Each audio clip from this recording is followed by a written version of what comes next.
Welcome to Core Science. Today we are going to solve amazing math questions, which will include the application of logarithms, trigonometry, and indices. Without wasting my time, let's take a look at the question. These are the questions. So you can pause the video to write down the question and solve it on your own, and later watch the video to clarify your answer. Then let's take a look at the solution as well. So for the first one, let's solve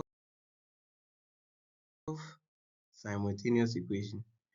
We have 4 to the exponent x plus 3 equals 32 multiplying 2 to the exponent x plus y.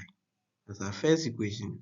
And our second equation, 9 to the exponent x plus 3 to the exponent y equals 10. What do we do here?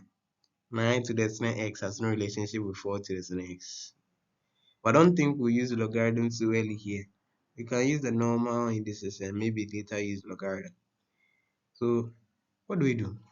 So from equation 1, let's try and express all as one common base. We know that 32 can be expressed as 2 to the exponent 5 and 4 2 to the exponent 2. So let's try and do something here. So let's express this 4 as 2 to the exponent 2. We know to multiply the x plus 3. This one to be 2 to the exponent 5 multiplying 2 to the exponent x plus y. Now when we do so, this 2 multiply this one, so we get 2x plus 6. And this one, we know that when we have a to the exponent m multiplying a to the exponent n, we get a to the exponent m plus n.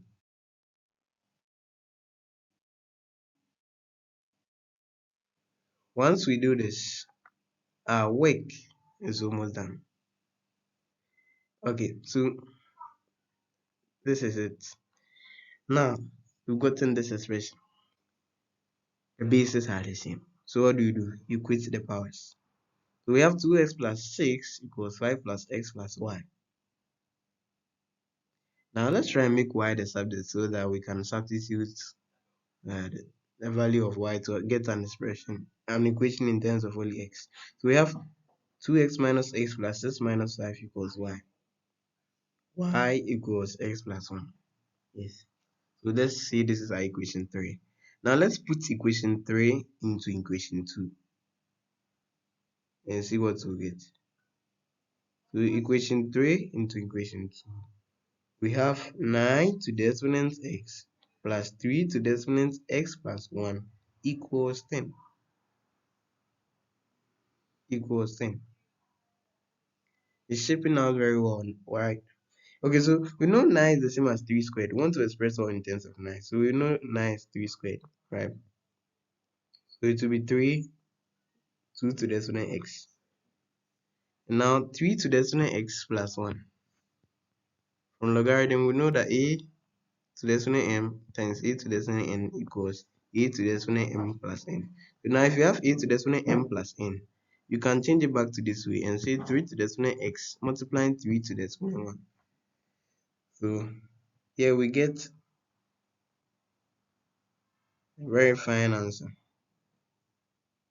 But that's not the answer, it's just helping us. Now we can move on to say that this 3 to the exponent 2x is the same as 3 to the exponent x all squared plus 3 multiplying 3 to the exponent x minus 10. We get a quadratic equation. So here it becomes so simple. Let's let 3 to the exponent x be a. You can use any letter if you want.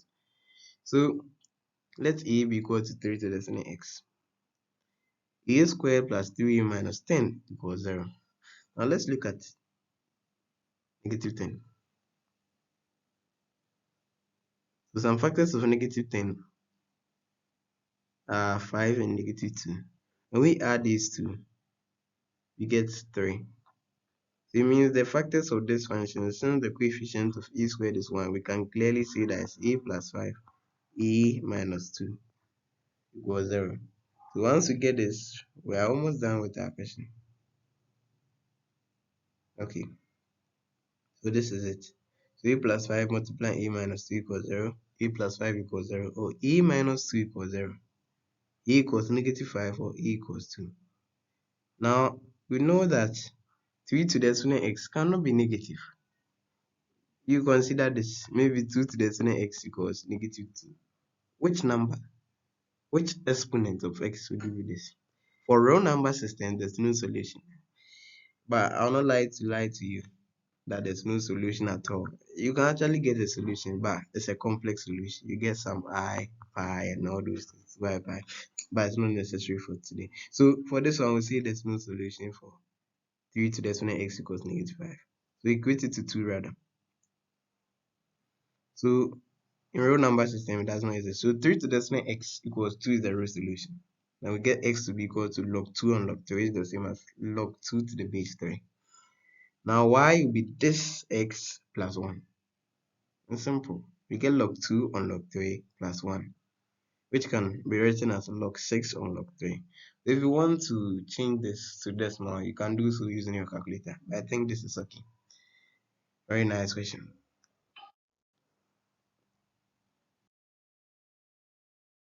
Now let's look at the second one. Here we'll be applying logarithms and trigonometry.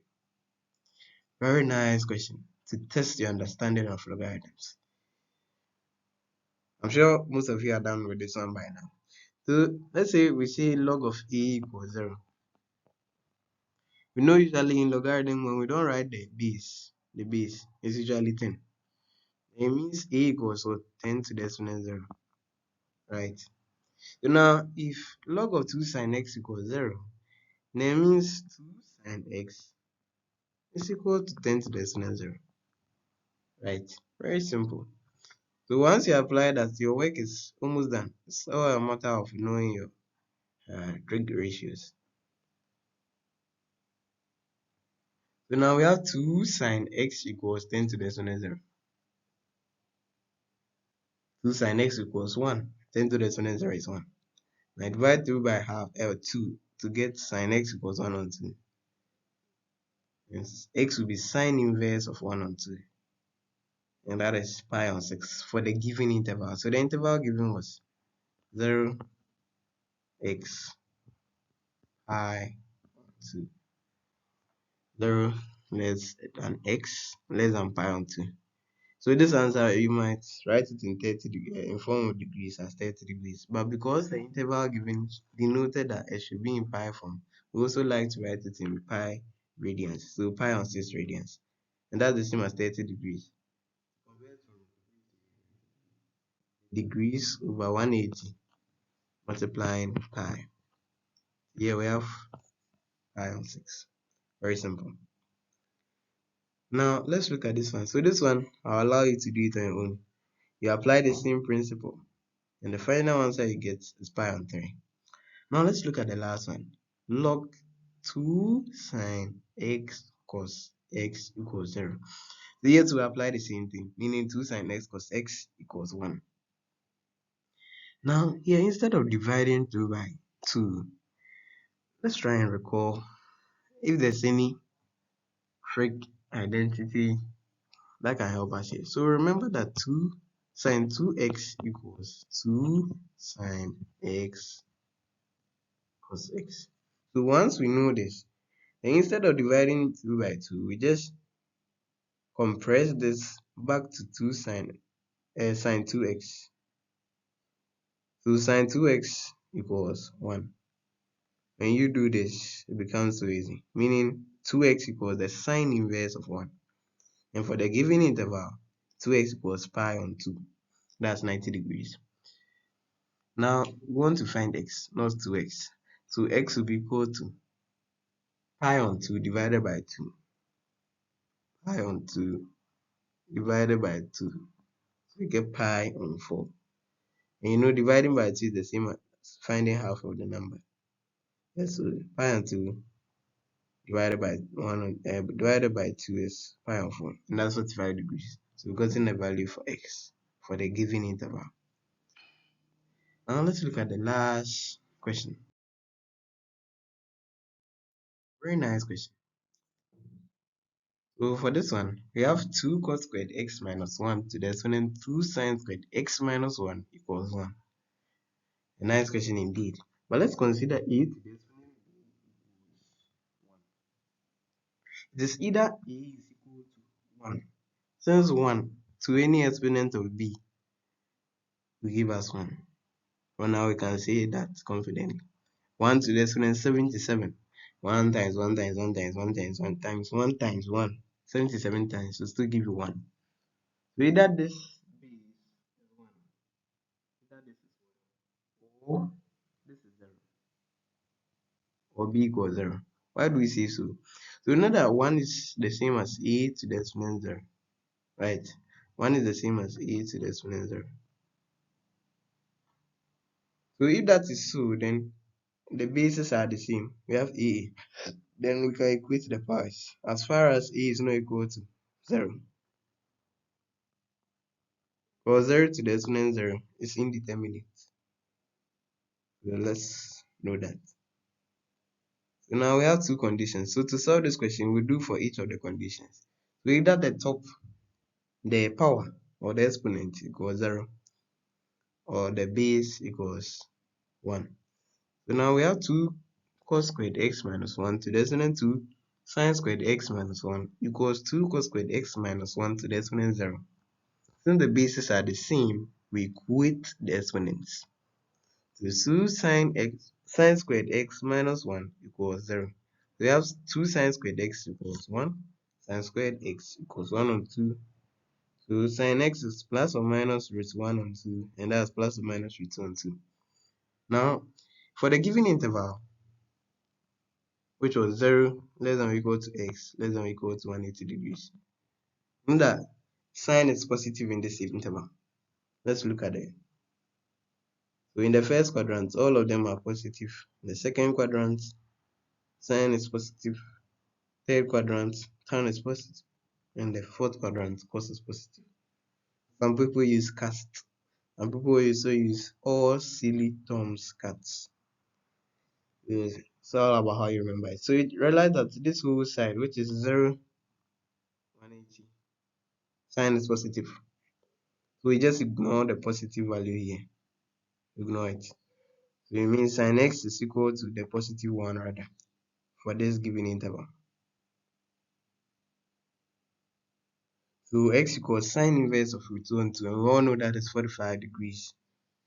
But the interval given allows us to get more answers.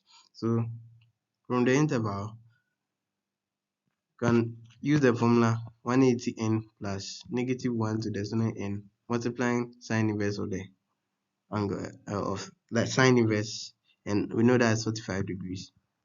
So when n equals 1, we have 180 minus 45, and that's 135 degrees. Yeah, so we get two answers. X equals 45 degrees or x equals 135 degrees.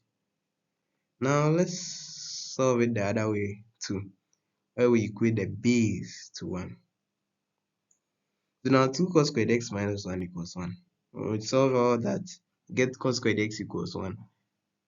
Then cos x will be the root of 1 plus or minus the root of 1, and that's plus or minus 1. Meaning cos x equals cos inverse of 1 or cos inverse of negative 1. And that's clearly 0 degrees or 180 degrees. We are done. Very nice question. Thank you very much for watching this video. You can continue watching the videos on this channel. Bye bye.